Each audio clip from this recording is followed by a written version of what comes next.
Abby, you've got fans out there.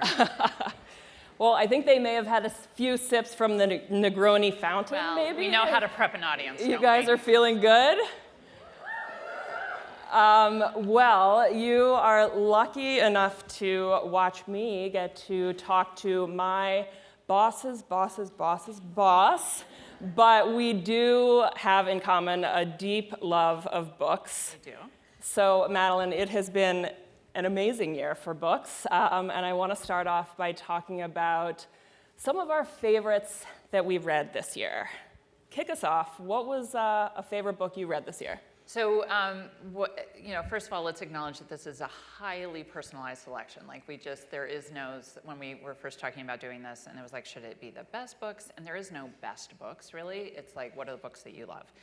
So I think the common theme for mine are ones where it's just that the characters and the voices, even if I read these books early in the year or even last year before they got published, it's the characters that have really stuck in my head this whole time. So this is my first example, Normal People by Sally Rooney.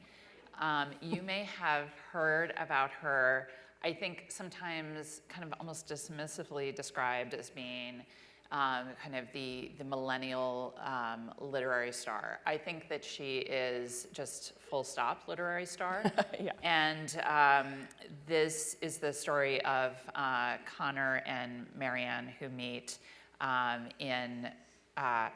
and Marianne, who meet when they're quite young, and then over time you're following their relationship, and it's about social class, but it's just the push and pull of their relationship that absolutely stuck with me, and good to read it now because then you can feel very in the know next year when it comes out from Hulu.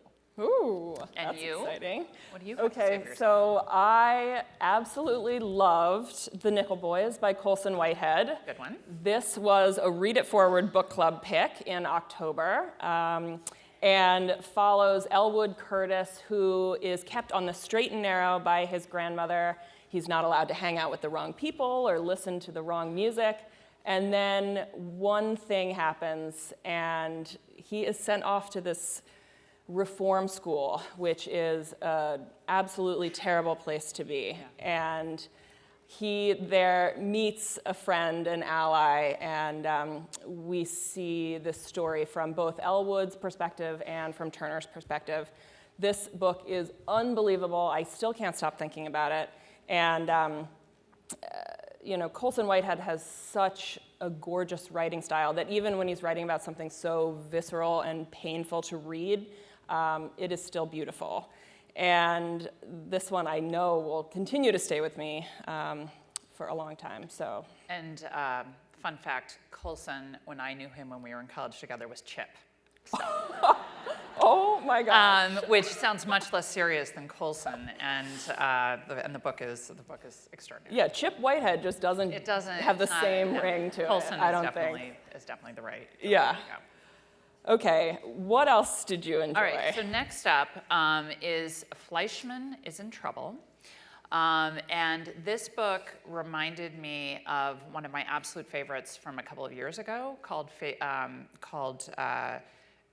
what is it, Fates and Furies? Yes, by Lauren Groff.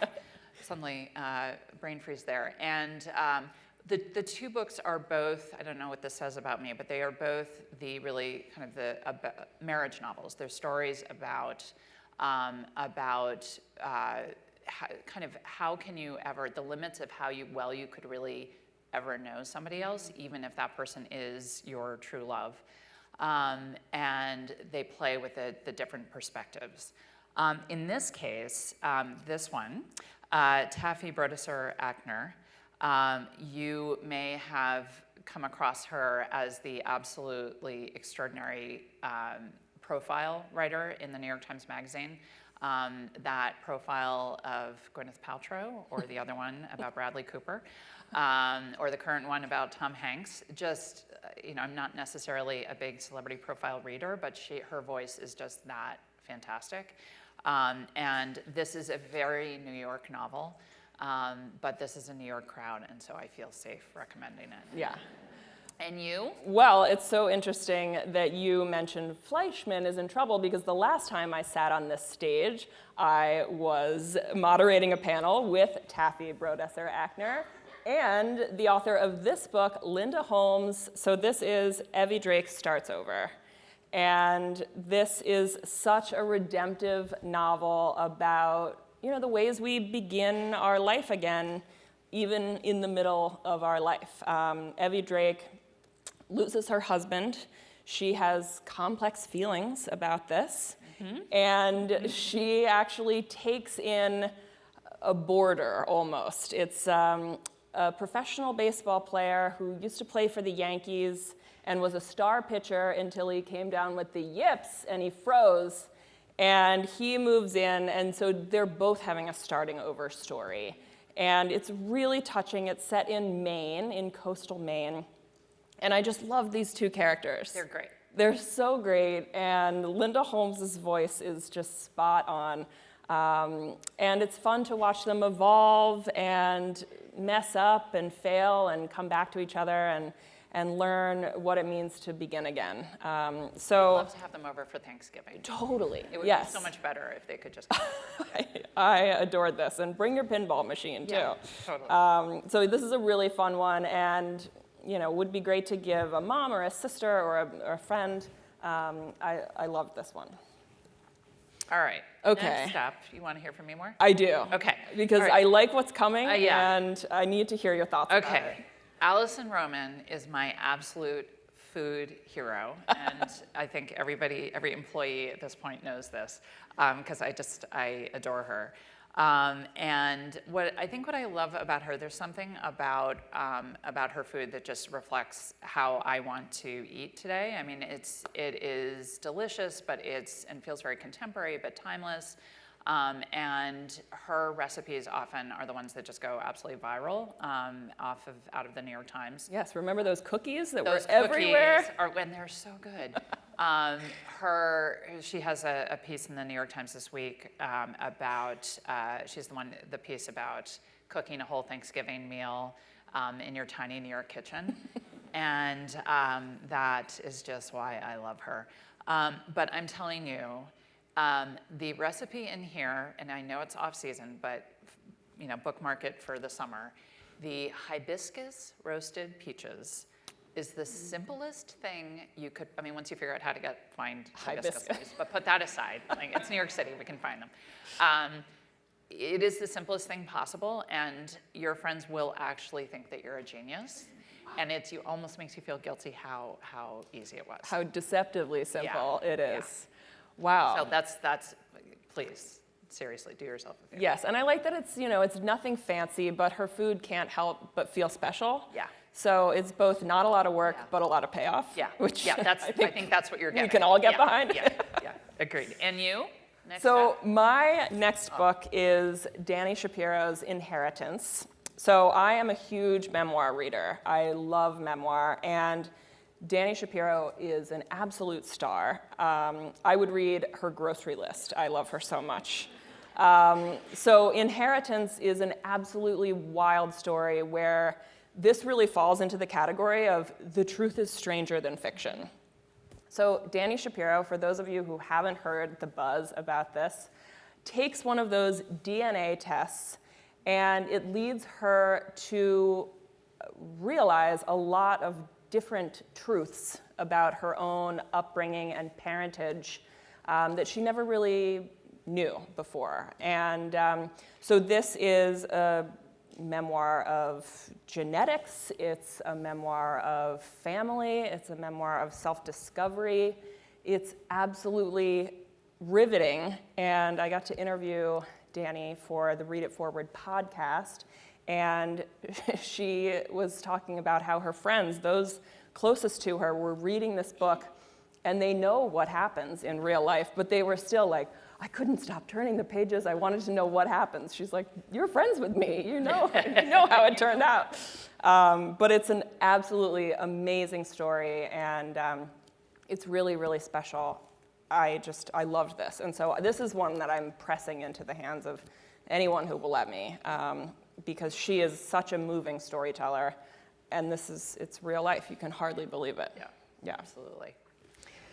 Okay. Okay. All right. Zadie Smith, Grand Union. I am not usually a big short story reader, but this collection of short stories makes me feel like I need to reassess that whole thing. I'm not sure why I'm considering that time is precious.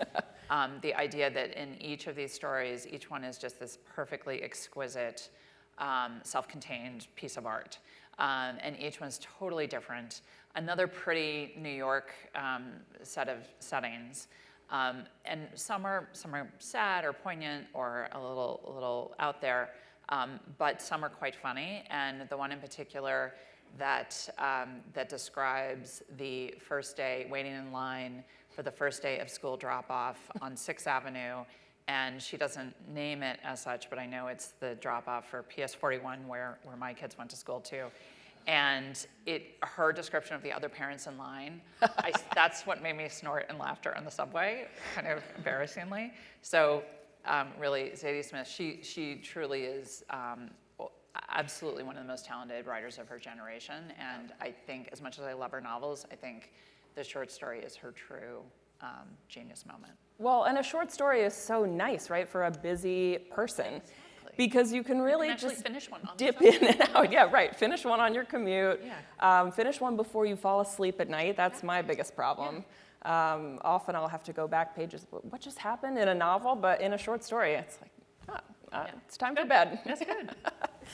Okay, my next book is another novel. You guys know I'm a sucker for fiction, but My Sister, the Serial Killer by Oinken Braithwaite. Now, the title is hilarious, and the book is also darkly hilarious and comic. This follows two sisters in Nigeria. We have one older sister who is organized and follows the rules. And as one should, as an older sibling should. Yes. And we have one younger sibling whom she's constantly cleaning up after. And it's not just a messy bedroom. She's actually cleaning up after her sister, who is a serial killer. Yes. And when her third boyfriend goes missing, we realize there's a pattern here, and it's not a good one. So it's actually a very, very funny story about these two sisters and, looking at love and passion and sibling relationships.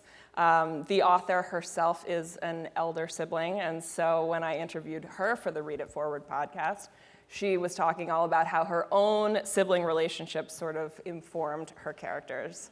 So Older this sisters have to stick together. We do, yeah, exactly. We have that in common too.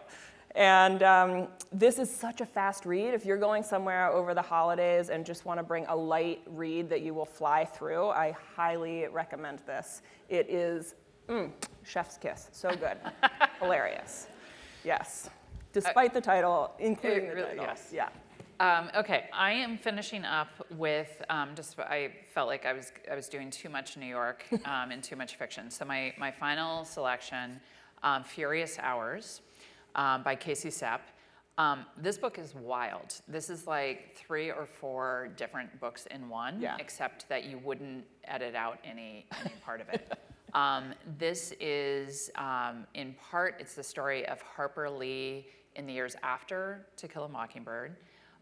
It is the story of the crime and the trial that she tried to write as her follow-up book and failed, never was able to do that. But the story of this crime is about a charismatic preacher who also happens to be a serial killer. I think we have a theme. We have a theme. Happy holidays. They may be awful people, but they're fun. Yeah. At a certain distance. And another part of the story is about the lawyer who first managed to, the guy is a serial killer, but he kept being brought to trial, and this lawyer succeeded each time in getting the case dismissed. And then I'm not giving things away, the preacher is shot, and this lawyer ends up successfully defending the guy who did the killing.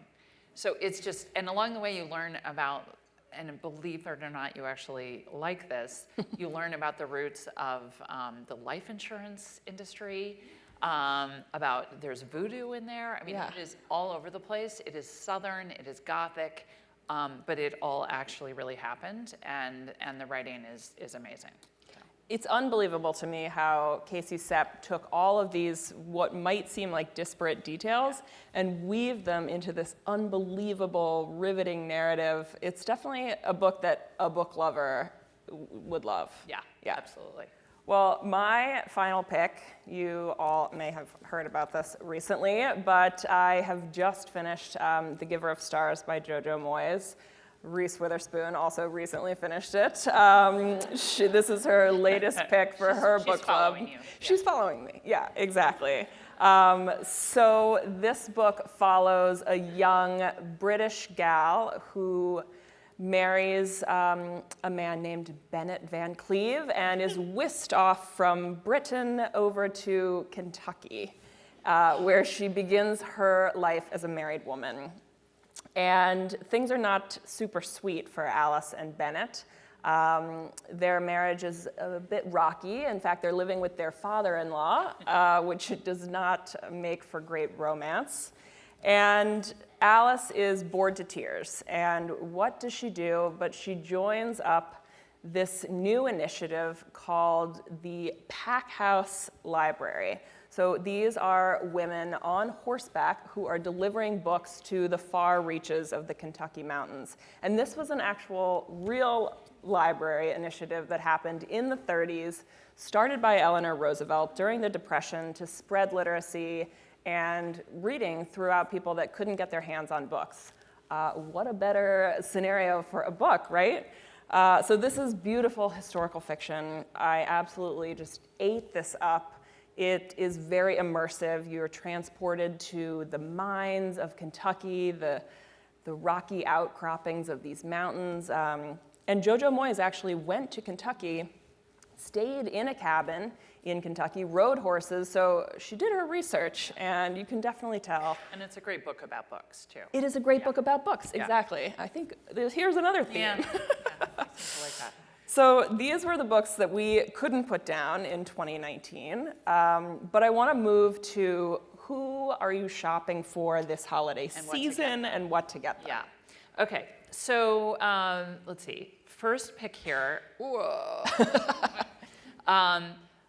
Maybe it's just me, but I think a great holiday fantasy, which is not what I will be doing over the holidays, but it's what I would love to do, is to go skiing in the Alps or hiking in the Alps or something. I mean, doesn't that just sound like perfectly romantic and and sign whatnot, me up. right? Yeah. So even for all those of us who can't do that, this feels to me like a great gift for the person who would have that fantasy. And alpine cooking, these are recipes that come from the great inns of the Alps. And so it's beautifully put together, and as I said, quite hefty. And if you would like to make some schnitzel, as one of my sons, that's one of his favorites, so I may actually make the schnitzel from here. But even, frankly, if you're not going to cook anything from here, it just feels to me like the great under the tree gift. Yeah, it's also a great coffee table book. Exactly, it's beautiful. Yeah, gorgeous. And you, next pick? Okay, so also, for a friend who is a foodie, I would give this memoir, remember Kwame from Top Chef? Well, this is his memoir, Notes from a Young Black Chef. And I have a friend whom this would be perfect for. And it really details his upbringing into the world of restaurants and what it is to be a young black chef and to stand out in this world. And it's a delicious story, both of his blended background and also finding a love of food. His voice is so great and very singular. And this just felt like a tasty snack And you could give it to a food person or to somebody who just loves memoir. Exactly, Yeah. exactly. It definitely straddles both. So it really combines sort of like West Africa, the American South, cities, all in his sort of quest for, his journey in life. So yes, it's perfect for a foodie, but also for a great memoir reader. I adored this. Good. All right, next up, I have The Last Course by Claudia Fleming. And I'm really excited about this one because it was actually out of print. We published it a number of years ago. Claudia Fleming was, at the time, the dessert chef at Gramercy Tavern. And for one reason or another, it went out of print. But there are many of us who are big fans, and so we started quietly lobbying. And happily we were successful. And so this has just recently come back into print, and it's already in high demand. I think we've already run out of stock, but we've got more on the way. And in particular, there is a recipe in here for gingerbread made with Guinness Stout, which is absolutely exquisite. And I even while this was out of print, I found the recipe online somewhere and had it printed out. And at that point, that piece of paper is like completely coated with stains. Butter. Because actually there's oil in it. Oh. No butter. But stout, so yes, that and sugar. But that recipe, I now have friends who, over the holidays, I'm not allowed to make anything else. That's the thing that they want me. They now associate it with you, and now they request it. Yes. Yeah. And so happily now I've got a fresh copy to cook from. So glad this book is back in print. These desserts are fantastic, and now they'll be cooked by so many more people. Yeah. And what is better than that? So my pick for a fashionista friend would be the latest collection of Bill Cunningham's photos. So this is called On the Street. And if you don't know who Bill Cunningham is, he's sadly no longer with us. But he was an incredible fashion photographer who really photographed women and men who were on the streets of primarily New York City, just looking sharp. And these photographs have been put together by the New York Times, and they're just absolutely breathtaking. So this would be a great book to give to any friend who is always sharply dressed, or who loves photography. Or who loves New York. Or who loves New York, exactly. So Bill Cunningham always said that the best fashion show is happening out on the street, and I fully agree with that. So this is just an absolutely gorgeous, breathtaking book. The bicycle is shiny. He used to ride around on a bike and taking photos. So it's a New York icon that I'm so glad we get to have preserved in this beautiful volume. Let's see. Oh, so Teresa before talked about Fleabag, and you saw the trailer. I am one of those people who's completely obsessed with Phoebe Waller-Bridge, and if you have not seen it, please do yourself a favor and watch. And particularly do yourself a favor so you can get to season 2, which is the one with the priest. Yeah, the hot priest. Yeah. I know. Yeah. Yeah. This book is, we call it the scriptures. So it is the complete full script of both seasons. And even though as you're reading it, you don't get the direct experience of sitting there watching Phoebe Waller-Bridge on screen, which is amazing. I was just like flipping through here. I was like, having flashbacks to remember that experience. And I think because both seasons are so brief, they're almost just like little bonbons. Those of us who are obsessed, like we're desperate for more. And so this, if I didn't already have a copy, this would be the perfect present to give to me, in case you wanted to know. But it also, I have a whole list of friends that I can give it to, and it's a good present to give to a girlfriend, maybe who hasn't experienced it yet, because you know that then she'll binge watch it. She'll be hooked, and yeah. love it. Well, I didn't bring my last two with me, but I recently learned that on my team, we are doing a white elephant gift exchange, or a Secret Santa. And so 2 books that I briefly want, I hope my Secret Santa's not in this room, but if they are, exactly, I would love to pass on this book. Everything I need to know I learned from Mr. Rogers' Neighborhood, because who didn't? It's the most beautiful, tiny gift book filled with advice from Mr. Rogers. I'm so excited to see the movie with Tom Hanks, and this is just perfect nuggets of Mr. Rogers' wisdom. So this would be great to give to a coworker, to a friend, to a Secret Santa recipient. The other book that I know who I'm giving to is That Was Awkward by Emily Flake. And this is the perfect digest of all of the awkward, weird things that we do, like that awkward hug where the other person wasn't going in for a hug, but then you did. Mm-hmm, yeah, so I would gift it to myself if I could, but yeah, this is the perfect book. So if you're looking for that very tough, small price point, but big impact, those are 2 great ones I'd recommend. Great.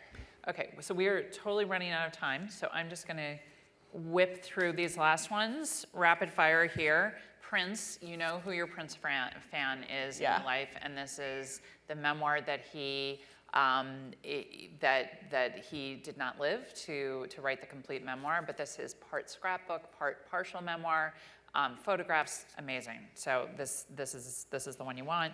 How To by Randall Munroe. He's the creator of the XKCD. I always get it wrong. XKCD. That's an awkward combination of consonants. So How To: Absurd Scientific Advice for Common Real-World Problems. I have lovably geeky teenage boys, and they love this kind of thing, but I also know men who are even older than I am, and they are also desperate for this. So this is the answer for the nerds in your life who you love. And then The Book with No Pictures by B.J. Novak. You may already know this one. This is, if you've got a small child in your life, there's no more fun than reading this aloud with them. And the follow-up is to this is the book, My Book with No Pictures, and it is just out now, and it's in paperback, and it's sort of like a combination of this book with Mad Libs, so you can make it along with your little person. Yeah. And they will be very happy. Well, all of these books are for sale in the bookstore. So if you're interested in checking out our picks, definitely cruise by the bookstore. And thank you so much, Madeline. Thank you, Abby. This has been so fun.